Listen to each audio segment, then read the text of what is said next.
ระธาตุเด่นพระรอดขลังลำไยดังกระเทียมดีประเพณีงามจามเทวีศรีหริพุนชัยท่านกำลังฟังสถานีวิทยุกระจายเสียงแห่งประเทศไทยจังหวัดลำพูนกรมประชาสัมพันธ์ส่งกระจายเสียงในระบบ FM Stereo Multiplex ความถี่ 95 เมกะเฮิรตซ์จากอาคารเลขที่ 113 หมู่ที่ 10 ตำบลบ้านกลางอำเภอเมืองจังหวัดลำพูนจากนี้ไปสถานีเชิญท่านรับฟังรายการมองลำพูนค่ะ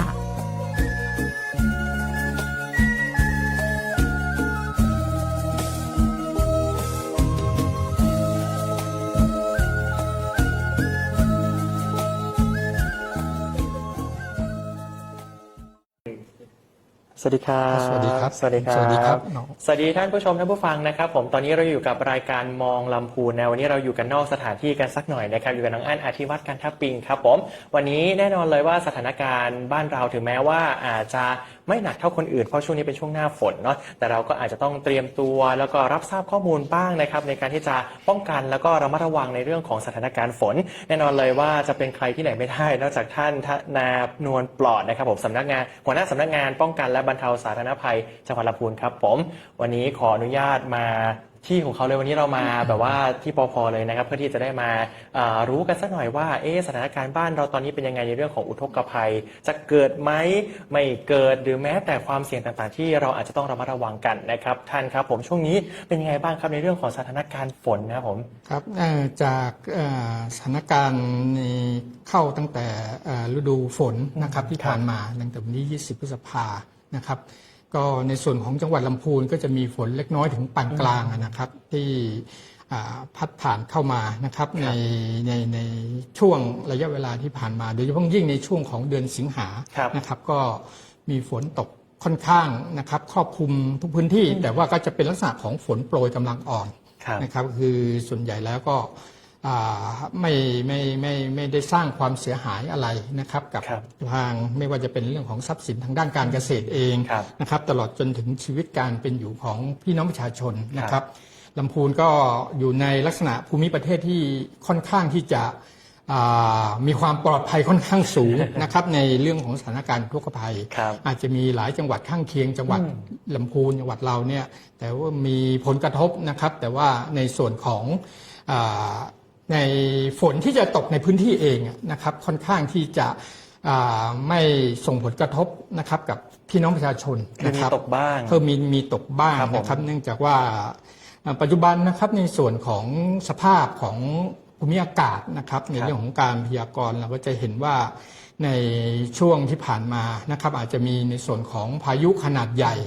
นะครับไม่ว่าจะเป็นในตัวบาวีแล้วก็ในส่วนของดอลฟินนะครับที่กำลังเกิดขึ้นนะครับที่กำลังเคลื่อนตัวไปที่ประเทศจีนนะครับไปที่ประเทศจีนกำลังเคลื่อนตัวไปก็ถือว่าพายุค่อนข้างเป็นพายุขนาดใหญ่เป็นพายุไต้ฝุ่นนะครับมีกำลังแรงสูงนะครับแต่ว่าพายุนี้ก็ไม่ส่งผลกระทบโดยตรงนะครับไม่ผ่านมาที่ไทยใช่ไหมครับไม่ผ่านในที่ประเทศไทยนะครับก็ในส่วนของสิ่งที่จะเข้ามามีผลกระทบอาจจะเป็นในส่วนของร่องความกดอากาศนะครับที่เข้ามาพัดผ่านมีผลกระทบอยู่บ้างนะครับแต่ก็ไม่มากนักในช่วงของการพยากรณ์นะครับท่านผู้ฟังท่านผู้ชมทางบ้านครับก็จะในช่วงตั้งแต่ต้นเดือนสิงหาคมต้นมานะครับจนกระทั่งถึงประมาณวันที่24-25นะครับที่มีการพยากรณ์นะครับที่ผ่านมาเองก็ดีนะครับหรือว่าข้างหน้าเองก็ดีเนี่ยนะครับในส่วนของการเกิดในส่วนของพายุไม่ว่าจากทางซีกตะวันตกก็คือส่วนของมหาสมุทรอินเดียหรือว่าตะวันออกก็คือทะเลแปซิฟิกมหาสมุทรแปซิฟิกเนี่ยก็ยังไม่มีการก่อตัวอีกนะครับในการพยากรณ์ในส่วนของสภาพดินฟ้าอากาศที่จะเกิดในส่วนของพายุนะครับในห่วงนี้นะครับผมยังไงแล้วก็อาจจะวางใจได้นะบางคนดูข่าวก็จะเห็นว่าดอลฟินมันจะกระทบไทยไหมก็แน่นอนเลยคือไม่พัดมาที่บ้านเราแน่นอนเลยแต่ว่าอาจจะได้รับผลกระทบในเรื่องของความกดอากาศต่างๆที่จะพัดผ่านมาในโซนภาคเหนือของเราถ้าเราเห็นตามภาพข่าวเราต้องบอกอย่างนี้ว่าท่านผู้ชมท่านผู้ฟังน่าจะได้ดูข่าวกันบ้างไม่ว่าจะเป็นออนไลน์ทางทีวีจังหวัดอื่นๆนะอ้างถึงละกันไม่ว่าจะเป็นเชียงรายเชียงใหม่หรือแม้แต่น่านก็จะเจอในเรื่องของสภาพอากาศที่มันแบบว่าฝนตกต่อ ต่อเนื่องฝนตกหนักและเกิดอุทกภัยเกิดขึ้นหรือว่าน้ำป่านะครับวันนี้เราเลยอยากจะมาเตรียมความพร้อมกันดีกว่าเนาะต้องบอกว่าอย่าตื่นตระหนกนะครับผมวันนี้เราพูดคุยกันก็คือเพื่อเตรียมความพร้อมแล้วก็มารับทราบข้อมูลอัปเดตไปด้วยกันนะครับผมในห่วงสัปดาห์หน้านี้ก็อาจจะมีฝนน้อยลงใช่ไหมครับครับก็มีฝนน้อยลงนะครับแต่ว่าก็ยังมีฝนตกอย่างต่อเนื่องนะครับถึงแม้ว่าฝนจะน้อยลงนะครับผมนำเรียนนะครับท่านผู้ฟังท่านผู้ชมก่อนดีกว่าว่าในส่วนของข้อมูลสถานการณ์น้ำนะครับในพื้นที่เมื่อสักครู่นี้เราพูดถึงน้ำฟ้าพูดถึงฝนไปแล้วนะครับทีนี้จะพูดถึงในส่วนของน้ำในแม่น้ำลำคลองนะครับเป็นที่ทราบกันนะครับในจังหวัดลำพูนของเราเนี่ยนะครับก็จะมีลำน้ำสายหลักนะครับอยู่4สายด้วยกันนะครับคือแม่น้ำปิงนะครับแม่น้ำกวงแม่น้ำทาและก็แม่น้ำลี้เป็น4สายหลักนะครับในส่วนของแม่น้ำ3สายคือแม่น้ำปิงแม่น้ำกวงแม่น้ำทาเนี่ยมีต้นกำเนิดมาจากทางจังหวัดเชียงใหม่นะครับในที่เกิดในพื้นที่ของเราก็จะมีแม่น้ำลี้นะครับแม่น้ำเดี่ยวนะครับอันนี้ก็มีเกิดที่อำเภอทุ่งหัวช้างนะครับแล้วไหลผ่านทางอำเภอลี้บ้านโฮ่งอะไรต่างๆนะครับก็ลงแม่น้ำปิงไปนะครับในส่วนของการเฝ้าระวังเองนะครับในส่วนของลำน้ำสายหลักทั้ง4สายเนี่ยเราก็จะต้องมีการเฝ้าระวังคงจะไม่ได้ดูในเฉพาะพื้นที่ของจังหวัดลำพูนเท่านั้นนะครับเราก็จะต้องดูในพื้นที่ของแหล่งต้นกำเนิดของแม่น้ำด้วยนะครับก็คือในส่วนของจังหวัดเชียงใหม่นะครับว่าบางครั้งเองเนี่ยลำพูนเองในส่วนของฝนในส่วนของการพยากรณ์เองอาจจะไม่มีการแจ้งเตือนในพื้นที่แต่ว่าทางจังหวัดเองนะครับคงจะต้องระมัดระวังนะครับท่านผู้ว่าการจังหวัดนะครับท่านปิยพงษ์ชูวงศ์นะครับมีความเป็นห่วงเป็นใยนะครับในเรื่องของสถานการณ์อุทกภัยนะครับให้มีข้อสั่งการให้ทุกฝ่ายนะครับบูรณาการการให้ความช่วยเหลือบูรณาการในการเตรียมความพร้อมที่จะรับมือกับในตัวของอุทกภัยในส่วนของการพยากรณ์เองนะครับก็จะมีทั้งอุตุนิยมวิทยานะครับทางโครงการชลประทานนะครับทางที่ทำการปกครองทางท้องถิ่นจังหวัดนะครับรวมไปถึงในส่วนของปภ.เองนะครับก็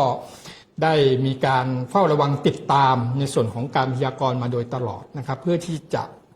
ไม่พลาดในเรื่องของการแจ้งเตือนพี่น้องประชาชนไม่ว่าจะเป็นในส่วนของฝนเองก็ดีว่าจะตกมากน้อยแค่ไหนอย่างไรไม่ว่าจะเป็นในเรื่องของลมพายุรวมไปถึงในส่วนของน้ำนะครับที่จะมานะครับเข้ามาในส่วนของพื้นที่จังหวัดนะครับในลำน้ำหลักก็ดีในลำน้ำรองก็ดีนะครับเพราะว่าถ้าเราสามารถรู้เหตุการณ์ล่วงหน้านะครับในการแจ้งเตือนพี่น้องประชาชนก็จะได้เตรียมความพร้อมในส่วนของการรับมือเพราะนั้นอย่างที่ได้นำเรียนนะครับท่านผู้ฟังผู้ชมไปในเรื่องของน้ำฟ้าเราจะเห็นแล้วนะครับในช่วงนี้มีฝนกระจายนะครับในพื้นที่ทุกอำเภอนะครับก็อาจจะมีบางอำเภอหนักบ้างเบาบ้างอะไรต่างๆนะครับแต่ก็ทั้งนี้ทั้งนั้นก็ยังไม่มีผลกระทบในส่วนของพื้นที่จังหวัดในส่วนของน้ำท่าที่ผมได้นำเรียนไปนะครับน้ำ4สายนะครับแม่น้ำปิงนะครับน้ำกวงน้ำทาน้ำลี้เราก็จะมีในส่วนของจุดวัดน้ำเขาเรียกว่าจุดโทรมาศนะครับเพื่อที่จะคำนวณในส่วนของปริมาตรน้ำนะครับที่เคลื่อนตัวมานะครับเป็นระบบอัตโนมัติเลยไหมเป็นระบบที่อัตโนมัติของกรมชลประทานนะครับมีการรายงานนะครับเป็นประจำทุกชั่วโมงนะครับในส่วนของลำน้ำปิงเองเราจะเห็นว่าระดับในส่วนของน้ำท่าน้ำที่อยู่ในแม่น้ำเนี่ยนะครับจะห่างจากตลิ่งค่อนข้างมากนะครับประมาณ2 เมตรเศษนะครับเพราะว่าจุดวิกฤตนะครับในส่วนของน้ำปิงเองเนี่ยนะครับก็คือประมาณ4 เมตร 4.2 เมตรนะครับจุด P1 ก็คือบริเวณเชิงสะพานนวรัตน์แต่ปัจจุบันนี้น้ำปิงก็มีระดับน้ำสูงมีแค่ 2.2 นะครับเพราะนั้นระยะห่างจากจุดวิกฤตเนี่ยก็จะเยอะในส่วนของแม่น้ำกวงแม่น้ำทาและแม่น้ำลี้ก็เช่นเดียวกันนะครับในส่วนของน้ำท่าณเวลานี้อาจจะมีจุดที่เฝ้าระวังนิดนึงนะครับเพราะว่าเมื่อคืนนี้นะครับมีฝนตกหนักเมื่อวานนี้นะครับไม่ใช่เมื่อคืนทั้งวันทั้งคืนก็จะมีฝนตกหนักอยู่ในพื้นที่ของอำเภอเวียงป่าเป้าจังหวัดเชียงรายเราก็ต้องติดตามในส่วนของสถานการณ์ตรงนั้นด้วยเพราะว่าอำเภอเวียงป่าเป้านั้นนะครับก็จะติดกับในส่วนของอำเภอดอยสะเก็ดสำแพงแม่อ่อนซึ่งเป็นต้นกำเนิดของแม่น้ำกวงนะครับเป็นต้นกำเนิดของแม่น้ำกวงเพราะนั้นในน้ำนะครับที่มาจากทางเชียงใหม่เองเนี่ยก็ค่อนข้างที่จะเข้ามา มีผลกระทบนะครับกับในพื้นที่นะครับมีปริมาณน้ำขอโทษยังไม่ถึงขั้นส่งผลกระทบกับมีปริมาณน้ำเข้ามาค่อนข้างมากพอสมควรนะครับเมื่อวานนี้นะครับทางในส่วนของผมเองนะครับงานป้องกันและบรรเทาสาธารณภัยจังหวัดนะครับได้มีการประสานในเรื่องของการเปิดประตูระบายน้ำต่างๆไม่ว่าจะเป็นประตูระบายน้ำบ้านยูเองนะครับประตูระบายน้ำศพทานะครับเพื่อที่จะเร่งระบายน้ำนะครับเพราะว่าในส่วนของจุดวัดน้ำที่เชิงสะพานท่านางนะครับเชิงสะพานท่านางเนี่ยเขาเรียกว่าจุด P5 เนี่ยนะครับสามารถรองรับน้ำได้ประมาณ5 เมตรถึง5 เมตรครึ่ง5 เมตร 50นะครับแต่เมื่อวานนี้นะครับจนกระทั่งถึงบ่าย 2ที่ผ่านมาเนี่ยนะครับมีระดับน้ำสูงประมาณ4 เมตร 40นะครับแต่ว่าหลังจากบ่าย 3ไปแล้วนะเวลาเนี่ยเริ่มลดลงนะครับแล้วก็น้ำที่จะเพิ่มมาจากเชียงใหม่เองนะครับจากสันกำแพงเองเนี่ยก็มีปริมาณน้ำที่ลดลงนะครับเพราะฉะนั้นทางจังหวัดเองเนี่ยจะต้องเฝ้าติดตามในส่วนของไม่ว่าจะเป็นน้ำฝนน้ำฟ้าน้ำท่านะครับรวมไปถึงในส่วนของภาพรวมในเรื่องของการบริหารจัดการน้ำผมอยากนำเรียนท่านผู้ฟังท่านผู้ชมนี้นะครับในเรื่องการบริหารจัดการน้ำเนี่ยผมมั่นใจเลยว่าถ้าเราสามารถบริหารจัดการน้ำได้ดีเนี่ยในส่วนของการที่จะไปเกิดในส่วนของอุทกภัยต่างๆเนี่ยจะสามารถบรรเทาไปมากกว่าครึ่งแน่นอนนะครับในการที่การบริหารจัดการน้ำเนี่ยเราจะต้องดูไม่ว่าจะเป็นน้ำฟ้าน้ำท่ารวมไปถึงในส่วนของแหล่งน้ำต่างๆที่เรากักเก็บไว้ในแหล่งน้ำของจังหวัดลำพูนเนี่ยนะครับเรามีอ่างเก็บน้ำขนาดกลางนะครับอยู่4 อ่างนะครับคืออ่างเก็บน้ำแม่ทิแม่ตีบแม่สารแล้วก็แม่เมยนะครับในส่วนทั้ง4 อ่างนะครับในส่วนของอ่างแม่ทิเองปัจจุบันมีน้ำอยู่ประมาณ 49.52% แม่ตีบก็ประมาณ 74นะครับแม่สาร 71แล้วก็แม่เมยเนี่ย51นะครับในภาพรวมของ4 อ่างเก็บขนาดกลางเนี่ยมีภาพรวมอยู่มีน้ำอยู่ประมาณ 67%นะครับ1 ประเด็นแรกเพียงพอในฤดูฝนนะครับก็ถือว่ามีน้ำในระดับปานกลางไม่มากไม่น้อยนะครับเป็นระดับปกติอยู่ใช่ไหมครับเป็นระดับปกตินะครับก็ถือว่าค่อนข้างมากในพอสมควรแต่ไม่ถึงกับขนาดที่จะมากเกินไปนักนะครับนอกจากนั้นแล้วยังมี38 อ่างนะขนาดเล็กนะครับในพื้นที่ใน38 อ่างขนาดเล็กเนี่ยเรามีน้ำอยู่ประมาณเกือบ 80% ด้วยกันเพราะนั้นเมื่อรวมกันเนี่ยก็จะมีน้ำในภาพรวมในพื้นที่เนี่ยนะครับอยู่ 71.88% ในส่วนนอกจากนั้นแล้วสิ่งอีกอันหนึ่งนะครับจังหวัดลำพูนเองเนี่ยจะต้องรับน้ำจากจังหวัดเชียงใหม่นะครับเพราะฉะนั้นจังหวัดเชียงใหม่เองมันก็จะมีเขาเรียกว่าอ่างเก็บน้ำขนาดใหญ่นั่นคือเขื่อนมีอยู่2 เขื่อนนะครับก็คือในส่วนของเขื่อนแม่กวงซึ่งอยู่ที่อำเภอดอยสะเก็ดนะครับเขื่อนแม่งัดอยู่ที่อำเภอแม่แตงนะครับในส่วนของเขื่อนแม่กวงเองก็มีน้ำมากถึง 17% แม่งัดเราก็สูงถึง 81% ด้วยกันเพราะฉะนั้นในน้ำในเรื่องของการใช้ในเรื่องของอุปโภคบริโภคเนี่ยในหน้าฝนรวมไปถึงน้ำในส่วนของภาคการเกษตรเองเนี่ยในพื้นที่ของชลประทานนี่ไม่น่าเป็นห่วงเลย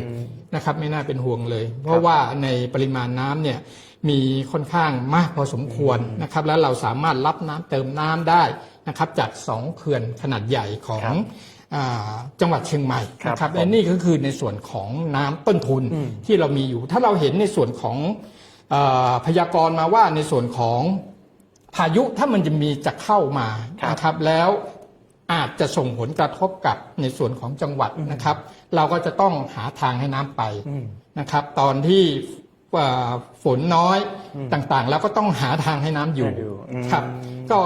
ในเรื่องการบริหารจัดการน้ำเนี่ยเป็นเรื่องสำคัญนะครับที่จะป้องกันในส่วนของน้ำแล้งน้ำท่วมนะครับทางจังหวัดเองนะครับก็ได้พินิจพิเคราะห์กันช่วยกันนะครับในส่วนของการมาวิเคราะห์สถานการณ์น้ำว่าจะมีผลกระทบไหมเพราะว่าเราปล่อยมากเกินไปหน้าแล้งก็จะมีปัญหาถูกต้องครับถ้าเราเก็บไปมากเกินไปถ้าฝนตกเยอะน้ำท่วมก็น้ำท่วมอีกนะครับเพราะนั้นก็จะ ต้องใช้อะไรล่ะข้อมูลจำนวน ข้อ มากเหมือน มู กัน ลแบบว่า หลาย เรา ภาค ต้อง ส่วน ต้องมาพิจารณากันเป็นรายชั่วโมง ครั เล บ ยนะครับเป็นรายชั่วโมงนะครับว่าสมควรเราจะเก็บน้ำไว้หรือจะปล่อยน้ำหรืออะไรอย่างไรต่างๆนะครับ ครับ ก็สบายใจได้เหมือนกันนะครับ พี่น้องประชาชนนะครับก็ขอให้สบายใจได้ ครับ นะครับในเรื่องของการแจ้งเตือนอะไรต่างๆ เองก็ดีนะครับทางจังหวัดเองก็จะพินิจพิเคราะห์นะครับว่าเหตุการณ์นั้นโอกาสนั้นจะเกิดขึ้นนะครับค่อนข้างอย่างน้อยที่สุด 80% ขึ้นไปนะครับก็ถึงจะแจ้งเตือนกับพี่น้องประชาชนก็จะไม่แจ้งไปเรื่อยนะครับแต่ว่าอันนี้สิ่งที่ฝากไว้เน้นย้ำตั้งแต่ช่วงกลางรายการเลยนะครับเวลาถ้าจังหวัดแจ้งเตือนไปส่วนราชการแจ้งเตือนไปนะครับขอให้พี่น้องประชาชนรับข่าวสารข้อมูลนะครับในส่วนของมันอาจจะมีข่าวสารข้อมูลจากแหล่ง หลายแหล่งด้วยกัน นะครับหลายแหล่งด้วยกันนะครับขอให้ยึดในส่วนของข่าวสารข้อมูลของส่วนราชการเป็นหลักนะครับเพราะว่าตอนนี้ข่าวปลอมข่าวอะไรค่อนข้างระบาดค่อนข้างเยอะนะครับก็กลัวว่าพี่น้องประชาชนจะตื่นตระหนกนะครับกับข่าวต่างๆครับผมต้องบอกอย่างนี้นะครับว่าพี่น้องประชาชนตอนนี้มันมีข้อสงสัยอยู่แล้วแหละครับว่าวันหนึ่งทำไมฝนบ้านเราไม่เคยตกหรือว่าตกน้อยมากๆเลยแต่ทำไมปภบอกว่าให้ระวังหรือว่าจังหวัดแจ้งว่าให้ระวังอันนี้เหมือนที่ท่านปภได้บอกไปแล้วว่าเราไม่ได้ดูแค่ว่าฝนในพื้นที่ของเรามันตกเยอะตกน้อยขนาดไหนมันยังมีฝนต้องบอกว่าน้ำนอกพื้นที่ไม่ว่าจะเป็นตกทางเชียงใหม่ไหลมาบ้านเราเหมือนที่ท่านได้นำเรียนว่าเนี่ยมันมีน้ำสายนี้นะจะไหลผ่านตรงนี้มานะถ้ามันตกตรงนั้นปุ๊บบ้านเราก็ต้องมาวิเคราะห์ข้อมูลเหมือนกันว่าเราจะเปิดประตูระบายน้ำไหมหรือเราจะเก็บกักไว้ไหมเพื่อที่จะได้ให้พอกับหน้าแล้งหรือว่าตอนนี้เราก็ต้องในเรื่องของการพิจารณาเรื่องน้ำท่วมด้วยอันนี้ท่านก็จะได้แบบคลี่คลายเป็นหนึ่งประเด็นละแล้วเมื่อกี้สักครู่นึงก็ในเรื่องของข่าวปลอมเราเน้นย้ำไว้ด้วยนะครับว่าช่วงสถานการณ์แบบนี้จะมีหลายๆช่องทางในการที่จะมาแสวงหาในเรื่องของ engageส่วนใหญ่ก็จะโพสต์บอกว่าให้มันตื่นตระหนกไว้ก่อนคนก็จะกดเข้ามาดูแล้วก็กดเข้ามาไลค์ดังนั้นแล้วนะครับข้อมูลข่าวสารที่ออกจากภาครัฐเรามีการเช็คข้อมูลแล้วเรียบร้อยไม่ว่าจะเป็นเพจของปภ.จังหวัดลำพูนของเราเองประชาสัมพันธ์จังหวัดนะครับรวมไปถึงอุตุนิยมวิทยาหรือใครที่ติดตามเพจของสวท.ลำพูนของเราก็สามารถติดตามข้อมูลข่าวสารในเรื่องของสถานการณ์อุทกภัยหรือฟ้าฝนกันได้นะครับผมแล้วสถานการณ์ที่เกิดขึ้นช่วงที่ผ่านมาเราเห็นหลายจังหวัดด้วยกันที่มีผลกระทบบ้านเรามีผลกระทบมากน้อยไหมครับหรือว่าค่อนข้างที่จะในส่วนเราก็อาจจะมีเป็นน้ำท่วมขังแป๊บเดียวนะครับประมาณครึ่งชั่วโมงหนึ่งก็ไม่ได้ส่งผลกระทบอะไรส่วนใหญ่อยู่ในแถบไหนล่ะครับมากกันในโซนพื้นที่ของอำเภอเมืองเป็นที่ลุ่มต่ำก็อันนี้ก็ลักษณะน้ำนี่ก็จะเป็นน้ำที่มันรอการระบายเท่านั้นเองไม่นานนะครับเพียงชั่วโมง2 ชั่วโมงก็จบแล้วไม่ได้ว่าท่วมเป็นระยะเวลานานเลยหรือว่าท่วมสูงอะไรนะครับก็ส่วนสิ่งสำคัญอันหนึ่งก็คือในส่วนของการเตรียมความพร้อมครับท่านผู้ฟังท่านผู้ชมครับในเรื่องของการเตรียมความพร้อมในส่วนของส่วนกลางเองนะครับทางจังหวัดเองก็ได้รับแจ้งจากทางกระทรวงมหาดไทยนะครับจากทางกรมป้องกันและบรรเทาสาธารณภัยนะครับโดยท่านดีกรมป้องกันและบรรเทาสาธารณภัยในฐานะผู้อำนวยการกลางนะครับได้มีการสั่งการในเรื่องของการเตรียมความพร้อมให้ทุกจังหวัดทั่วประเทศนะครับมีการเตรียมความพร้อมที่จะรับมือกับในช่วงของฤดูฝนนะครับรวมไปถึงในส่วนของหน่วยงานต่างๆนะครับไม่ว่าจะเป็นในส่วนของสทนช.เองนะครับแจ้งในเรื่องของมาตรการรับมือฤดูฝนต่างๆนะครับซึ่งในส่วนของการเตรียมการในเรื่องของการเตรียมความพร้อมนะครับเรื่องต่างๆเนี้ยมันตั้งแต่อย่างที่ได้นำเรียนไปนะครับจะขึ้นอยู่ตั้งแต่ในส่วนของการพยากรณ์การติดตามการวิเคราะห์สถานการณ์ว่าในส่วนของไม่ว่าจะเป็นน้ำฝนน้ำฟ้าน้ำท่านะครับปริมาณน้ำในอ่างเก็บน้ำอะไรต่างๆนะครับแล้วก็พื้นที่ที่เคยล่อแหลมนะครับในพื้นที่ที่โอกาสที่จะเกิดไม่ว่าจะเป็นในส่วนของอุทกภัยน้ำป่าไหลหลากนะครับน้ำท่วมขังรวมไปถึงในส่วนของดินโคลนถล่มนะครับซึ่งทางจังหวัดเองก็ได้ติดตามมาโดยตลอดซึ่งในส่วนของพื้นที่ที่เสี่ยงภัยเกี่ยวกับอุทกภัยเนี่ยมันมีภาพรวมนะครับทั้ง8 อำเภอนะครับ47ตำบลนะครับ351 หมู่บ้านด้วยกันนะครับอันนี้ก็จะเป็นจุดที่โฟกัสต้องเตรียมความพร้อมในการเฝ้าระวังนะครับไม่ว่าจะเป็นในส่วนของน้ำท่วมขังน้ำล้นตลิ่งนะครับน้ำป่าไหลหลากนะครับหรือว่าดินโคลนถล่มที่ได้นำเรียนไปนอกจากนั้นแล้วนะครับใน ส่วนของจังหวัดเองแล้วในการเน้นในเรื่องการติดตามนะครับสถานการณ์โดยใกล้ชิดแล้วนะครับจังหวัดเองได้มีการประชุมนะครับกองอำนวยการป้องกันและบรรเทาสาธารณภัยจังหวัดนะครับเพื่อที่จะสั่งการนะครับไม่ว่าจะเป็นในเรื่องของการเฝ้าระวังในเรื่องการบริหารจัดการน้ำการกำจัดสิ่งกีดขวางทางน้ำนะครับไม่ว่าจะเป็นในส่วนของวัชพืชต่างๆรวมไปถึงในส่วนของการขุดลอกห้วยหนองคลองบึงนะครับการเตรียมในส่วนของบุคลากรอุปกรณ์ต่างๆเหมืองฝายต่างๆต้องอยู่ในสภาพพร้อมที่จะใช้งานอุปกรณ์เครื่องไม้เครื่องมือต่างๆนะครับสำรวจตรวจสอบในส่วนของการซ่อมแซมในส่วนของภาชนะเก็บน้ำอะไรต่างๆนะครับรวมไปถึงในส่วนของพื้นที่ถ้าเป็นพื้นที่ป่าเนี่ยนะครับฝนตกในเขตป่าแล้วก็จะมอบหมายให้ทางสำนักงานทรัพยากรธรรมชาติและสิ่งแวดล้อมเนี่ยดูในเรื่องของปริมาณฝนนะครับเพื่อที่จะแจ้งเตือนพี่น้องประชาชนไม่ว่าจะเป็นในส่วนของนักท่องเที่ยวเองก็ดีในส่วนของพี่น้องประชาชนเพราะว่ามันอาจจะมีน้ำฝนที่อยู่นอกเขตที่จะสามารถวัดได้โดยโทรมาตรต่างๆนะครับนอกจากนั้นแล้วด้านการคมนาคมนะครับก็ฝากทางในเรื่องของเจ้าของพื้นที่เองไม่ว่าจะเป็นแขวงทางหลวงแขวงทางหลวงชนบทนะครับทางองค์กรปกครองส่วนท้องถิ่นนะครับให้ร่วมตรวจสอบในเรื่องของการติดตั้งนะครับป้ายเตือนสัญญาณเตือนต่างๆนะครับ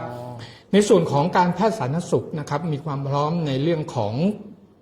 โรคติดต่อนะครับที่จะมาในช่วงของฤดูฝนนะครับซึ่งทางสำนักงานสาธารณสุขจังหวัดเองโรงพยาบาลต่างๆเองนะครับก็มีความพร้อมเตรียมอุปกรณ์รวมไปถึงในส่วนของบุคลากรไว้นะครับในเรื่องของความปลอดภัยในการเดินทางความปลอดภัยในชีวิตและทรัพย์สินของพี่น้องประชาชนนะครับตำรวจภูธรจังหวัดก็มอบหมายให้ไปนะครับในเรื่องของการประชาสัมพันธ์ในกรณีการเกิดฉุกเฉินก็มีหน่วยงานนอกจากหน่วยงานประชาสัมพันธ์ในส่วนของภาคราชการแล้วนะครับในเรื่องของเสียงตามสายของฝ่ายปกครองเองกำนันผู้ใหญ่บ้านทางองค์กรปกครองส่วนท้องถิ่นต่างๆช่วยกันแพร่กระจายแล้วก็ในส่วนของการแจ้งเตือนต่างๆปัจจุบันนี้ถ้าเหตุการณ์นั้นมันวิกฤตจริงๆนะครับทางกรมป้องกันและบรรเทาสาธารณภัยเองเนี่ยสามารถที่จะแจ้งเตือนนะครับแยกได้เป็นรายตำบลนะครับว่าน้ำจะมาแล้วอีก2 ชั่วโมงให้เตรียมความพร้อมในทางโทรศัพท์มือถือซึ่งเรียกว่าเซลบอร์ดแคสต์นะครับที่จะถ้าถึงขั้นวิกฤตนะครับเสียงมันก็จะหน้าจอก็จะป๊อปอัพรวมถึงเสียงที่จะขณะเสียงสัญญาณก็จะตีค้างนะครับต่อให้ท่านปิดเสียงปิดอะไรไว้นะครับเสียงก็จะดังนะครับเพราะว่าถือว่าเป็นการแจ้งเตือนในส่วนของสาธารณภัยคงไม่ใช่เฉพาะในส่วนของอุทกภัยอย่างเดียวนะครับก็ถ้าในส่วนของมันเกิดขึ้นแล้วนะครับแล้วก็มีความเสียหายในส่วนของบ้านเรือนทรัพย์สินของพี่น้องประชาชนเองนะครับท่านก็สามารถที่จะแจ้งได้นะครับในส่วนขององค์กรปกครองส่วนท้องถิ่นนะครับที่ท่านมีพื้นที่อยู่ที่นั่นนะครับเพราะว่าในตามกฎหมายพระราชบัญญัติป้องกันและบรรเทาสาธารณภัยเนี่ยเรามอบให้ทางองค์กรปกครองส่วนท้องถิ่นนะครับในฐานะผู้อำนวยการท้องถิ่นเนี่ยมีหน้าที่ในการที่จะป้องกันและบรรเทาสาธารณภัยที่จะเกิดขึ้นนะครับในการแจ้งในเรื่องของความเสียหายต่างๆนะครับนอกจากนั้นแล้วนะทางจังหวัดเองก็ได้เตรียมในเรื่องของจุดอพยพซึ่งเราอาจจะเรียกว่าในศูนย์พักพิงชั่วคราวนะครับเพื่อที่จะรองรับนะครับกับพี่น้องประชาชนอันนี้ไม่ใช่เฉพาะคนอย่างเดียวเตรียมในส่วนของจุดอพยพสัตว์มีสัตว์มีคนมีจุดจอดรถต่างๆจุดจอดรถใช่ครับก็ในส่วนนี้เองก็สำนักงานพัฒนาสังคมและความมั่นคงของมนุษย์นะครับก็จะร่วมกันกับทางอำเภอและองค์กรปกครองส่วนท้องถิ่นเข้าไปในส่วนของที่จะช่วยเหลือเยียวยากับพี่น้องประชาชนนะครับในส่วนของการเตรียมความพร้อมในส่วนของจังหวัดนะครับและในส่วนนี้นะครับน่าจะเป็นในเรื่องของการเตรียมความพร้อมก่อนที่อุทกภัยจะมาแน่นอนเลยว่าเหมือนต้องบอกว่าพี่น้องประชาชนที่อยู่ในจังหวัดลำพูนหากตอนนี้มันยังไม่เกิดเหตุหรอกครับผมแต่ว่าอันนี้จังหวัดของเราก็มีการเตรียมความพร้อมโดยท่านผู้ว่านี่แหละครับผมก็จะมีการประชุมอยู่เป็นรอบๆนะครับผมล่าสุดก็เห็นไปดู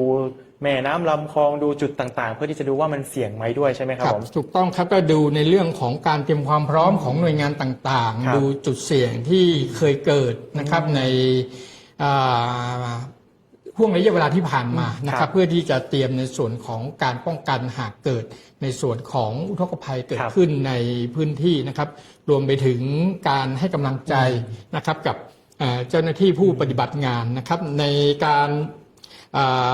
ทั้งนี้ทั้งนั้นจังหวัดเองนะครับได้มีการสั่งการให้หน่วยงานที่เกี่ยวข้องนะครับในเรื่องของการ เน้นย้ำในส่วนของการกำจัดในส่วนของวัชพืชต่างๆนะครับที่จะเป็นสิ่งกีดขวางทางน้ำนะครับในตรวจสอบในอุปกรณ์เครื่องไม้เครื่องมือต่างๆเครื่องสูบน้ำอะไรต่างๆซึ่งในความพร้อมของจังหวัดลำพูนเราเองนะครับตอนนี้เราได้เตรียมในส่วนของเครื่องสูบน้ำขนาดใหญ่ของกรมป้องกันและบรรเทาสาธารณภัยนะครับมาประจำจังหวัดเพื่อเตรียมที่จะรองรับสถานการณ์อุทกภัยไว้ทั้งหมดอยู่9เครื่องด้วยกันโดยได้ไปขอยืมนะครับจากศูนย์ป้องกันและบรรเทาสาธารณภัยเขต10ลำปางนะครับมาไว้เพื่อที่จะมาไว้ตั้งไว้ตรงจุดที่จุดเสี่ยงนะครับที่เคยเกิดขึ้นนะครับก็เป็นเครื่องสูบน้ำขนาดใหญ่ที่สามารถจะระบายน้ำได้ค่อนข้างรวดเร็วนอกจากของกรมป้องกันและบรรเทาสาธารณภัยแล้วก็ยังมีในส่วนของกรมชลประทานนะครับก็จะเป็นซึ่งเรียกว่าไฮโดรโฟนะครับตัวนั้นก็จะเป็นเครื่องสูบน้ำขนาดใหญ่อีกเช่นเดียวกันนะครับก็มีการเตรียมความพร้อมนะครับที่จะมารองรับในส่วนของสถานการณ์อุทกภัยนะครับก็ฝากความมั่นใจนะครับไว้กับทางให้กับพี่น้องประชาชนนะครับสร้างความมั่นใจให้กับพี่น้องประชาชนนะครับว่าในส่วนของภาคส่วนของราชการเองนะครับไม่ว่าจะเป็นองค์กรปกครองส่วนท้องถิ่นนะครับซึ่งกฎหมายบัญญัติไว้อยู่แล้วนะครับมีหน้าที่โดยตรงอยู่แล้วนะครับรวมไปถึงในส่วนราชการส่วนภูมิภาคส่วนกลางต่างๆที่มามีที่ตั้งอยู่ในเขตของจังหวัดลำพูนเนี่ยเราบูรณาการความร่วมไม้ร่วมมือกันตลอดนะครับเวลาเกิดเหตุการณ์ต่างๆนี่ต้องบอกว่าเป็นความสบายใจของพี่น้องประชาชนที่สามารถสบายใจได้นะครับช่วงนี้เนาะแต่อื่นใดแล้วนะครับได้ยินคำผู้ว่ามาคำหนึ่งบอกว่าทำไมเราต้องมีแผนล่ะท่านผู้ว่าบอกว่าถ้าการที่มีแผนเนี่ยเวลาเกิดเหตุจริงๆนะครับผมเรามีเวลาตัดสินใจน้อยมากดังนั้นแล้วแผนที่วางไว้มันสามารถหยิบมาใช้งานได้เลยความพร้อมที่มีอยู่มันสามารถดำเนินการได้เลยเหมือนที่ท่านปภ.ได้แจ้งว่าเราติดตั้งถ้าบ้านเราจะเรียกว่าพญานาคเนาะก็จะมีการติดตั้งพญานาคไว้แล้วแหละว่าให้สูบน้ำตรงไหนที่เป็นจุดเสี่ยงอันนี้เป็นการเตรียมความพร้อมแต่ท้ายที่สุดแล้วถ้าสมมุติว่ามันเกิดเหตุจริงๆในเรื่องของแผนเผชิญเหตุที่เราจะต้องเตรียมแน่นอนว่าทางภาครัฐดีกว่าหน่วยงานภาครัฐหรือว่าภาคีเครือข่ายต่างๆได้เตรียมความพร้อมไว้หมดแล้วในการที่จะเผชิญเหตุแต่ถ้าเมื่อเผชิญเหตุคนเราเนี่ยครับประชาชนคนปกติก็จำเป็นที่ต้องทราบเหมือนกันว่าจะต้องดำเนินการยังไงหรือต้องเตรียมตัวยังไงเพื่อให้เป็นต้องบอกอย่างนี้ครับว่าเวลาหน่วยงานที่จะเข้าไปช่วยเหลือมันจะมีการเรียงลำดับความสำคัญเนาะอย่างเช่นพื้นที่อาจจะท่วมทั้งอำเภอแต่ว่าตำบลตรงเนี้ยอาจจะเป็นจุดเสี่ยงเนื่องจากว่าน้ำไหลเชี่ยวน้ำลึกเขาก็จะพยายามที่จะเข้าไปเอาคนเหล่านี้แหละครับออกมาก่อนอำเภอตำบลอื่นๆดังนั้นแล้วระหว่างที่เรารอการช่วยเหลือเราอาจจะต้องมีการเตรียมความพร้อมตั้งแต่ตอนนี้นะต้องบอกว่าการเตรียมความพร้อมอาจจะต้องเกิดขึ้นตั้งแต่ตอนนี้เพื่อที่จะได้รับมือกับสิ่งที่มันจะเกิดขึ้นได้ต้องบอกว่าเอาแบบคร่าวๆดีกว่าว่าประชาชนอย่างพวกเราเนี่ยครับเวลาตอนนี้มันยังไม่เกิดเราควรจะเตรียมความพร้อมอะไรไปบ้างเนี่ยก็สิ่งสำคัญจริงๆก็ปัจจัย4ปัจจัย4นะครับเกี่ยวกับอาหารเรื่องตรงนี้สำคัญในเรื่องของอาหารแห้งต่างๆเพราะเราต้องคิดว่าถ้าสมมติว่ามันเกิดเป็นอุทกภัยขนาดใหญ่จริงๆเนี่ยแล้วมันมีความจำเป็นที่จะต้องมีการตัดกระแสไฟฟ้าขึ้นมาเนี่ยนะครับท่านจะสามารถมีอาหารที่สามารถสำรองไว้นะครับอย่างน้อยที่สุดนะครับ3 วัน5 วันเนี่ยนะครับควรจะต้องเตรียมสำรองไว้นอกจากนั้นแล้วในส่วนอันหนึ่งที่มันสำคัญถ้ามีสมมติถึงขั้นมีกระแสไฟฟ้าตัดเนี่ยในเรื่องของกระแสไฟฟ้าสำรองที่ท่านจะต้องมีแบตสำรองนะครับในเรื่องของอะไรล่ะโทรศัพท์อะไรต่างๆนะครับที่เรียกว่าต้องชาร์จต้องอะไรไว้มีการเตรียมความพร้อมตรงนั้นไว้นะครับที่หยุกยารักษาโรคเทียนไขอะไรต่างๆนะครับที่จะต้องเตรียมไว้จึงเป็นเรื่องสำคัญนะครับหยุกยานี่ก็เป็นเรื่องสำคัญเพราะว่าเวลาน้ำท่วมเนี่ยบางทีสัตว์มีพิษอะไรต่างๆก็จะขึ้นอยู่ในบ้านนะครับผมเห็นในส่วนของปภ.ที่เคยทำอินโฟอันนึงไว้ก็คือเป็นเขาเรียกว่ากระเป๋าฉุกเฉินใช่ไหมครับที่จะต้องเก็บไว้เหมือนล่วงหน้าหนึ่งที่อาหารที่ท่านปภ.ได้บอกคืออาหารแห้งมียารักษาโรคนะครับผมแล้วก็ในเรื่องของแบตเตอรี่สำรองนะเครื่องมือสื่อสารถ้าหากว่ายังสื่อสารผ่านโทรศัพท์ได้ก็มีแบตสำรองไว้แต่ถ้าสื่อสารไม่ได้ก็จะเป็นวิทยุแต่อย่าลืมว่าพกถ่านมาด้วยท่านผู้ฟังท่านผู้ชมครับผมอีกอย่างนึงที่สำคัญน่าจะเป็นเรื่องเอกสารไหมครับผมครับในส่วนของเอกสารสำคัญอะไรต่างๆนะครับเพราะว่าพวกเราเนี่ยควรจะต้องเก็บไว้ให้เป็นที่เป็นทางนะครับเพราะว่าแต่จริงๆแล้วเนี่ยในส่วนของเอกสารสำคัญเนี่ยสมมุติว่าจริงๆแล้วถ้ามันสูญหายมันโดนทำลายไปจริงๆเนี่ยท่านจะสามารถไปออกเอกสารใหม่นะครับอาจจะมีการสอบปากคำท่านอันนี้ก็คือการออกเอกสารใหม่เนี่ยในทุก หน่วยงานนะครับจะออกเอกสารท่านฟรีนะครับไม่มีค่าใช้จ่ายอันนี้แต่ว่าถ้าเราเก็บไว้เป็นที่เป็นทางเก็บไว้ให้ดีที่สุดสิ่งสำคัญเวลามีเจ้าหน้าที่นะครับออกไปแนะนำหรือว่าการออกไปช่วยเหลือว่าตอนนี้มันมีความจำเป็นนะบ้านนี้อยู่ไม่ได้แล้วนะพี่บ้านนาอานะครับควรจะอพยพนั่นนี่ก็ขอรบกวนขอความกรุณานะครับท่านผู้ฟังท่านผู้ชมนะครับขอให้เชื่อฟังนะครับการปฏิบัติตนของเจ้าหน้าที่นะครับเพราะว่าสิ่งสำคัญห่วงตัวเองไว้ก่อนสำคัญอันหนึ่งไอ้ทรัพย์สินนะมันก็พอที่จะหาได้นะครับถ้าเรายังมีชีวิตอยู่นะครับแต่ถ้าเราไม่มีชีวิตอะไรต่ออะไรต่างๆขึ้นมาเนี่ยมันก็การที่จะหาทรัพย์สินมันก็คงเป็นไปไม่ได้นะครับอันนี้ก็ฝากไว้ในเรื่องของการเชื่อในส่วนของคำแนะนำของเจ้าหน้าที่เชื่อในการเรื่องของการแจ้งเตือนต่างๆนะครับถ้ามันมีการแจ้งเตือนมาจากทางส่วนของภาคราชการเองนะครับก็ขอให้ฟังการแจ้งเตือนการวิธีการปฏิบัติตนต่างๆนะครับหากเกิดเหตุการณ์ขึ้นมานะครับอันนี้สะท้อนแล้วกันนะครับว่าผมเคยอยู่เชียงรายมาก่อนมีเหตุการณ์หนึ่งที่น้ำท่วมขึ้นมาแล้วตอนนั้นน่าจะเป็นจังหวัดน่านด้วยแล้วก็เขาแจ้งเตือนไปแล้วทุกคนเข้าไปอพยพคนในหมู่บ้านแต่เขาพยายามที่จะบอกว่าทิ้งแม่ไว้บ้านเถอะเพราะแม่อยากจะดูแลเดี๋ยวค่อยกลับมารับการกลับไปรับไม่กี่นาทีเองนะครับผมน้ำมันขึ้นมาสูงจนเรือไม่สามารถเข้าไปได้จนต้องรอสถานการณ์ต่างๆนี่แหละครับผมการที่เราแบบฟังคำแนะนำของเจ้าหน้าที่ที่เขาประเมินสถานการณ์มาแล้วต้องบอกว่าไม่ใช่แค่หน้างานนะครับที่เขาเห็นเนาะมันจะมีในเรื่องของข้อมูลที่มาซัพพอร์ตไม่ว่าจะเป็นน้ำที่มาจากที่อื่นบ้างแหละหรือฝนที่คาดการณ์ว่าจะตกในพื้นที่มันอาจจะส่งผลทำให้สถานการณ์ตัวนั้นมันเร็วร้ายขึ้นดังนั้นแล้วเมื่อไหร่ที่เขาแนะนำให้เราปฏิบัติตาม1 2 3ก็อยากจะให้พี่น้องชาวลำพูนนะช่วยกันร่วมแรงร่วมใจกันแล้วเราก็จะปลอดภัยเหมือนที่ท่านปภ.บอกว่าถ้าเรามีชีวิตต่อสิ่งต่างๆเราก็สร้างใหม่ได้นะครับผมในรายการผมวันนี้ก็ที่จริงต้องบอกว่าช่องทางดีกว่าครับช่องทางในการที่สมมุติว่าตอนนี้อยากจะดูว่าสถานการณ์ไปถึงไหนแล้วหรือว่าจะเป็นในส่วนของว่าบ้านเราจะมีการเกิดเหตุไหมหรือจะฟังการแจ้งเตือนจากตรงไหนอันนี้มีหน่วยงานไหนที่เข้ามาดูแลในเรื่องของการให้ข้อมูลข่าวสารของพี่น้องไหมครับผมในส่วนนี้ก็เองนอกจากคือ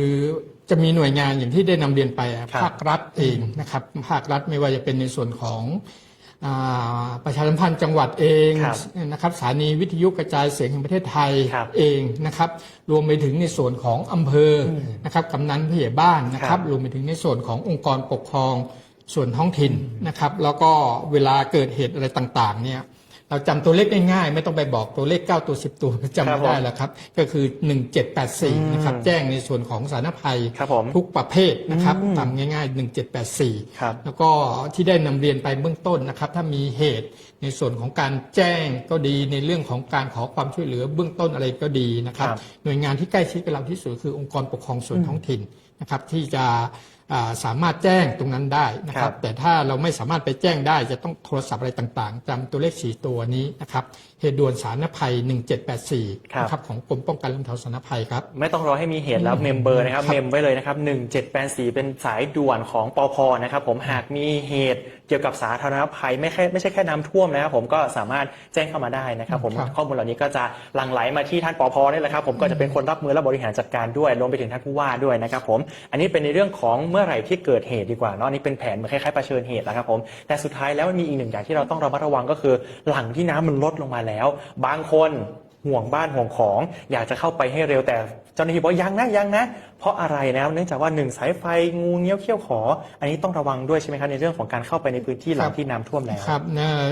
จริงๆแล้วเนี่ยมันก็คือทั้งหมดเนี่ยทางเจ้าหน้าที่เขาจะเป็นคนแจ้งเองว่าตอนนี้มันปลอดภัยหรือยังกระแสไฟฟ้าได้ตัดแล้วได้มีการซ่อมแซมแล้วหรือยังต่างๆนะครับเพราะว่าประเด็นแรกนะครับอันนี้ก็เคยมีเหตุคนไม่ยอมออกส่วนใหญ่ก็จะเป็นผู้เฒ่าผู้แก่นะครับเวลาไปรับอะไรไม่ออกมาแล้วบางครั้งในกระแสไฟฟ้าตัดขาดกลางคืนก็ต้องอยู่มืดๆแบบคนเดียวอะไรต่างๆเนี่ยนะครับบางครั้งนะครับก็การที่เจ้าหน้าที่จะเข้าไปช่วยเหลือเนี่ยบางครั้งเข้าไปไม่ได้หนึ่งเรื่องของความมืดบ้างกระแสน้ำเชี่ยวต่างๆบ้างนะครับเพราะนั้นสิ่งสำคัญนะครับก็คือการฟังคำชี้แนะนะครับฟังคำแนะนำของ ทางเจ้าหน้าที่ของในส่วนของภาคราชการเองนะครับอันนี้แหละครับผมแล้วก็ไม่ว่าจะเป็นในช่วงก่อนเกิดเหตุระหว่างเกิดเหตุหรือแม้แต่หลังเกิดเหตุนะครับผมจะมีเจ้าหน้าที่เนาะที่มีข้อมูลพอสมควรที่จะแนะนำให้ท่านผู้ชมท่านผู้ฟังดำเนินการหรือว่าปฏิบัติไปตามแนวนะหนึ่งก็คือมันเกิดความรวดเร็วผมมองอย่างนี้นะครับผมเพราะว่าเมื่อไหร่ที่คนจำนวนมากๆถูกบริหารจัดการด้วยความเหมาะสมแล้วก็ปลอดภัยดีกว่าสิ่งเหล่านั้นก็จะถูกแก้ไขได้อย่างรวดเร็วด้วยนะครับแล้วก็จะสะดวกเพราะว่าต้องบอกว่าเจ้าหน้าที่ของรัฐพยายามที่จะเข้าไปช่วยอยู่แล้วนะครับผมแต่เจ้าหน้าที่ของรัฐต้องบอกว่าจำนวนก็ไม่ได้เยอะมากนะต้องมีแบบจำนวนที่1ต่อเท่าไหร่คนอย่างเงี้ยครับผมดังนั้นแล้วก็การดำเนินการตามคำแนะนำของเจ้าหน้าที่น่าจะเป็นในเรื่องของสิ่งที่ดีที่สุดนะครับท่านเนาะคือบางทีพี่น้องประชาชนบางครั้งก็คิดว่าฝนมันไม่ตกหรือว่าตกน้อยบ้านเราไม่เคยมีน้ำท่วมเลยนะครับมันก็เคยมีตัวอย่างแล้วนะครับมีตัวอย่างมาแล้วบางครั้งเนี่ยช่วงนั้นน่าจะเป็นวันสงกรานต์นะครับปีที่ผ่านมาก็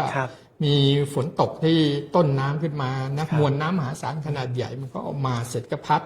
บ้านเรือนพี่น้องประชาชนรวมถึงในส่วนของทรัพย์สินนะครับวัวควายอะไรต่างๆล้มตายไปรวมไปถึงในส่วนของการเสียชีวิตมีคนเสียชีวิตด้วยนะครับทั้งที่เป็นเมษามันมีก้อนน้ำขึ้นเข้ามาตกเขาก็บอกว่าเขาอยู่ที่นี่มา 40-50 ปีไม่เคยเมษาไม่เคยมีเลยนะอย่างนี้นะครับอย่าว่าแต่เมษาเลยเขาบอกหน้าน้ำเราก็ไม่ค่อยก็ไม่มีเขาบอกว่าเขาไม่เคยมีแต่ว่าอย่างที่ได้นำเรียนไปบางครั้งมันก็จะเกิดขึ้นอะไรก็สามารถเกิดขึ้นได้นะครับเพราะนั้นก็ขอให้ใช้ชีวิตอย่าประมาทด้วยความระมัดระวังนะครับสำคัญที่สุดนะครับเตรียมความพร้อมไว้หากเกิดเหตุขึ้นมาตัวเราสำคัญที่สุดนะครับเราปลอดภัยค่อยไปช่วยเหลือค่อยไปดูเรื่องของข้าวของทรัพย์สินอะไรต่างๆครับผมแน่นอนเลยว่าบ้านเรานะครับผมหน่วยงานภาครัฐแล้วก็เครือข่ายต่างๆเตรียมความพร้อมเพื่อที่จะรับมือกับสาธารณภัยไม่ว่าจะเป็นภัยอุทกภัยต่างๆที่อาจจะเกิดขึ้นในจังหวัดลำพูนของเรานะครับผมแต่แน่นอนเลยนะครับว่าพี่น้องประชาชนก็จำเป็นที่จะต้องให้ความร่วมมือด้วยอันดับแรกก็คือติดตามข้อมูลข่าวสารกันก่อนนะครับข้อมูลข่าวสารก็เหมือนที่ช่องทางที่ท่านปภ.ได้บอกไว้ไม่ว่าจะเป็นประชาสัมพันธ์จังหวัดนะฮะสวท.ลำพูนหรือแม้แต่หน่วยงานอย่างเช่นปภ.ติดตามได้ทางพยากรณ์อากาศก็ไปติดตามที่เพจของอุตุนิยมวิทยานะครับของจังหวัดลำพูนหรือว่าของส่วนกลางก็ได้ก็ติดตามกันได้ทุกช่องทางรวมไปถึงนะครับผมก็อย่าไปช่วงนี้ต้องบอกว่าข่าวที่เป็น fake news หรือว่าข่าวลวงข่าวปลอมมาค่อนข้างเยอะเลยเนื่องจากว่า engagement เนาะดังนั้นแล้วก็อันไหนที่ไม่แน่ใจลองมาเช็คกับหน่วยงานที่เป็นภาครัฐดูแล้วก็คุณจะได้รับความเชื่อมั่นว่าอันนี้แหละครับคือข่าวจริงนะครับผมก็สวท.ก็เป็นอีกหนึ่งช่องทางละกันที่ท่านผู้ชมก็จะได้มาเช็คกันได้นะโทรมาก็ได้นะครับผมยินดีมากๆเลยนะครับผมอันนี้ก็เป็นในเรื่องของการเตรียมการในช่วงอุทกภัยที่หลายๆพื้นที่อาจจะมีสถานการณ์เราก็อาจจะต้องเตรียมความพร้อมแล้วมาสร้างความเข้าใจให้กับพี่น้องประชาชนแล้วก็ท่านผู้ฟังท่านผู้ชมร่วมกันนะครับผมท้ายๆในเรื่องของน้ำท่วมก่อนเพราะว่าเดี๋ยวผมเมื่อกี้เราก่อนที่จะเข้ารายการเราพูดคุยกันในเรื่องของภัยอื่นอย่างเช่นภัยรถผมสนใจเรื่องนี้ด้วยเดี๋ยวอาจจะติ่งนิดนึงแต่ว่าในเรื่องของน้ำท่วมภัยน้ำท่วมน้ำแล้งที่อาจจะเกิดขึ้นในจังหวัดลำพูนของเราทิ้งท้ายไว้สักหน่อยครับให้ท่านผู้ชมให้ผู้ฟังได้มั่นใจในเรื่องของกระบวนการของภาครัฐของเราครับในส่วนของทางภาคราชการเองนะครับไม่ว่าจะเป็นในหน่วยงานระดับจังหวัดอำเภอหรือองค์กรปกครองส่วนท้องถิ่นเนี่ยจริงๆแล้วเรามีการเตรียมความพร้อมการเตรียมความพร้อมนะครับเราเตรียมตั้งแต่ในช่วงของเดือนเมษาแล้วนะครับเดือนเมษาเรามีข้อสั่งการไปนะครับตั้งแต่เดือนเมษาในการที่จะรับมือกับอุทกภัยนะครับเรามีข้อสั่งการในเรื่องของคือจริงๆแล้วเนี่ยเราไม่ได้มาทำเฉพาะเตรียมการในช่วงของฤดูฝนที่กำลังจะเกิดขึ้นนะครับมีหลายหน่วยงานยกตัวอย่างเช่นองค์การบริหารส่วนจังหวัดเองเนี่ยเขาก็ไปขุดลอกห้วยหนองคลองบึงต่างๆเราอาจจะใช้คำว่าตลอดทั้งปีด้วยซ้ำไปนะครับที่นั้นเพราะนั้นเมื่อเรามีการเตรียมความพร้อมตรงนี้เพื่อที่จะสร้างความมั่นใจนะครับให้กับพี่น้องประชาชนเราจะเห็นในห้วยหนองคลองบึงนะครับลำน้ำต่างๆในหลายๆสายนะครับที่มันโล่งเตียนเราจะเห็นวัชพืชที่เกิดขึ้นมาก็ถูกกำจัดไปนะครับในหลายๆหน่วยงานนะครับทางโยธาธิการจังหวัดทางเทศบาลอบตอะไรต่างๆก็มีความร่วมไม้ร่วมมือมีการเตรียมความพร้อมตั้งแต่ช่วงเดือนเมษาแล้วนะครับเพื่อที่จะสร้างความมั่นใจให้กับพี่น้องประชาชนเพราะฉะนั้นก็ขอฝากเน้นย้ำนะครับสิ่งสำคัญก็คือในการติดตามข่าวสารของทางภาคราชการ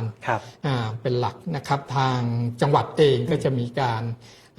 กระจายข่าวนะครับที่จะบอกกล่าวนะครับกับพี่น้องประชาชนนะครับ รวมไปถึงในส่วนของการให้ความช่วยเหลือเยียวยานะครับหากมีผลกระทบอะไรขึ้นมาต่างๆนะครับไม่ว่าจะอย่างที่ได้นำเรียนไปในแผนต่างๆนั้นนะครับมันจะเริ่มตั้งแต่ในส่วนของก่อนที่ภัยมันจะเกิดนะครับหลังจากนั้นก็จะเป็นลักษณะของการเข้าไปเผชิญเหตุหากเกิดมีการตอบโต้ในเรื่องของสถานการณ์ขึ้นมารวมไปถึงในสุดท้ายในการเยียวยานะครับในช่วยเหลือกับพี่น้องประชาชนนะครับนี่แหละครับผมก็ในเรื่องของอุทกภัยไว้ใจได้เชื่อใจได้นะครับผมว่าภาครัฐของเราดำเนินการมาก่อนแล้วนะครับแล้วก็ดำเนินการมาตลอดเวลาด้วยได้ทราบข่าวว่าเขามีการติดตามงานแบบ5 ทุ่มเที่ยงคืนกันเลยนะต้องบอกว่าหน่วยงานก็ทำงานกันอย่างหนักนะครับแต่ว่าอื่นใดแล้วไม่เกิดดีกว่าเนาะท่านเนาะยังไงแล้วบ้านเราก็ขอไม่ให้เกิดดีกว่านะครับแต่อีกหนึ่งเรื่องนะครับผมที่เราพูดคุยกันก่อนเข้ารายการแล้วผมรู้สึกว่าตกใจเหมือนกันว่าบ้านเรามีในเรื่องของภัยอันนึงที่อยากจะมาเน้นย้ำให้ท่านผู้ชมท่านผู้ฟังนะฮะได้ระมัดระวังกันก็คือภัยอุบัติเหตุเมื่อกี้ท่านได้พูดคุยว่าลำพูนของเรามีสถิติที่ค่อนข้างน่าตกใจเหมือนกันครับผมครับก็ฝากเรียนท่านผู้ฟังท่านผู้ชมครับในเรื่องของอุบัติเหตุทางถนนนะครับมันผมมองดูนะครับถ้าเราเปรียบเทียบในเรื่องของภัยพิบัติอะไรต่างๆแล้วเนี่ยผมว่าภัยจากอุบัติเหตุทางถนนเนี่ยสร้างความเสียหายให้มากที่สุดนะครับเพราะฉะนั้นเราจะเห็นว่าในส่วนของภัยอื่นๆเนี่ยแทบจะไม่มีผู้เสียชีวิตเลยนะครับแต่อุบัติเหตุทางถนนเนี่ยเรามีผู้เสียชีวิตเนี่ยค่อนข้างสูงมากในปีที่ผ่านมาเนี่ย123 รายด้วยกันนะครับที่เสียชีวิตนะครับถ้าเราเปรียบเทียบต่อแสนประชากรแล้วเนี่ยเราค่อนข้างสูงมากนะครับเมื่อเปรียบเทียบกับจังหวัดอื่นๆครับสิ่งสำคัญนะครับอยากกลับวิงบอลกับท่านผู้ฟังผู้ชมในเรื่องของการท่านต้องรักตัวเองมากๆนะครับการที่ท่านรักตัวเองนั้นนะครับท่านก็จะต้องปกป้องตัวเองก่อนสตาร์ทรถทุกครั้งนะครับรถมอเตอร์ไซค์ท่านก็ต้องสวมหมวกกันน็อกนะครับเพราะว่าในส่วนอวัยวะสำคัญนะครับที่สุดก็คือในส่วนของศีรษะเวลาท่านช่วงนี้ฤดูฝนอาจไม่ต้องไปชนอะไรกับใครครับแค่ท่านฉลับล้มลื่นนะครับศีรษะท่านไปฟาดกับพื้นเนี่ยนะครับโอกาสที่จะบาดเจ็บสูงค่อนข้างรุนแรงมีค่อนข้างสูงนะครับค่อนข้างสูงเพราะฉะนั้นในเรื่องของหมวกกันน็อกนะครับเพื่อทำเพื่อตัวเราเองทำเพื่อคนที่เรารักนะครับเพราะว่าถ้าเราเป็นอะไรขึ้นมาเนี่ยนะครับครอบครัวเราจะอยู่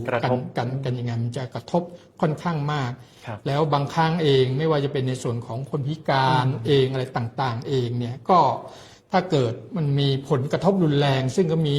ตัวอย่างค่อนข้างมากนะครับในพื้นที่นะครับในผู้พิการทางกายภาพนะครับก็ค่อนข้างสูงนะครับก็ฝากไว้ด้วยนะครับถ้าท่านขับรถยนต์นะครับก็คาดขัดนิรภัยนะครับก็จะช่วยในเรื่องของการบาดเจ็บที่รุนแรงนะครับเพราะว่าจากข้อมูลต่างๆนะครับเราเห็นชัดเจนเลยสำหรับผู้ที่ใส่หมวกกันน็อกนะครับคาดเข็มขัดนะครับการที่จะบาดเจ็บรุนแรงถึงขั้นเสียชีวิตเองเนี่ยค่อนข้างที่จะน้อยมากนะครับก็ต้องระมัดระวังกันเต็มที่นะครับโดยเฉพาะยิ่งในส่วนของรถมอเตอร์ไซค์เองนะครับนอกจากนั้นแล้วนะครับในส่วนของความเร็วนะครับช่วงนี้ฝนตกถนนลื่นนะครับถ้าท่านขับรถด้วยความเร็วแล้วท่าน